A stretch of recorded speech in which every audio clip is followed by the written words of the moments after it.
Breaking news, looks like Jeb Bush is officially saying he will be actively considering a run for the White House. Mike Warren, staff writer for the Weekly Standard. How are you, Mike? You were just talking about this yesterday.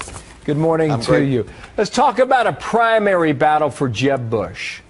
Immediately you think of two images, right? Or two issues, I should say. One is immigration and one is Common Core and his support of that program.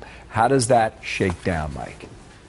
Right. I mean, these are two issues on which he sort of separated himself from the base of the party. He's seen as sort of a less conservative than where the party is on immigration. He wrote this book about a year or so ago, asking for more compassionate immigration, just like his brother fought for when he was in the presidency. And of course, Common Core. He's sort of been the face of Common Core, at least in the Republican Party.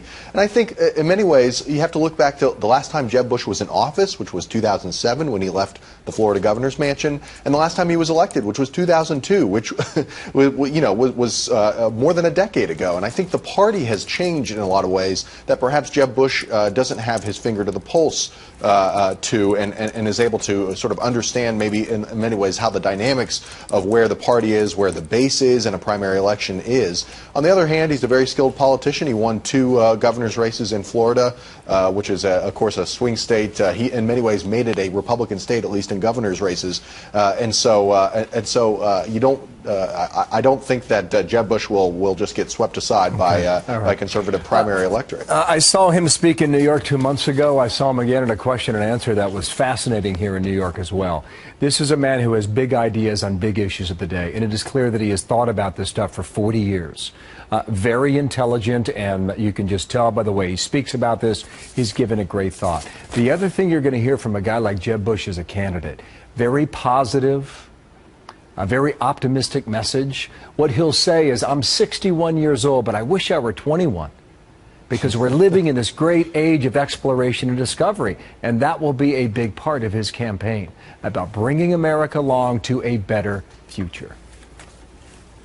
Yeah, I imagine that will be his message, and of course he's going to be trying to distance himself from his brother's presidency, which is still relatively unpopular in the country. And of course, if Hillary Clinton is running against him in 2016, she'll try to tie him to that, so that he's unable to tie her to the Obama administration. It's kind of interesting. I do think also there's a lot of questions here about what the Republican Party is going to look like in 2016.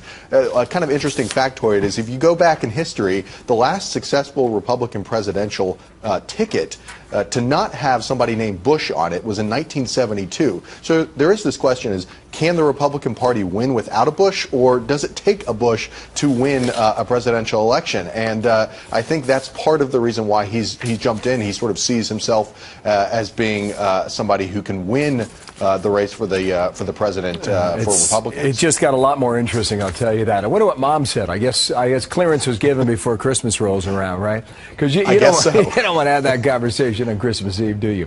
Michael Warren, thank you, sir. We will speak a lot about this in the coming months. Thank you, bud. Absolutely.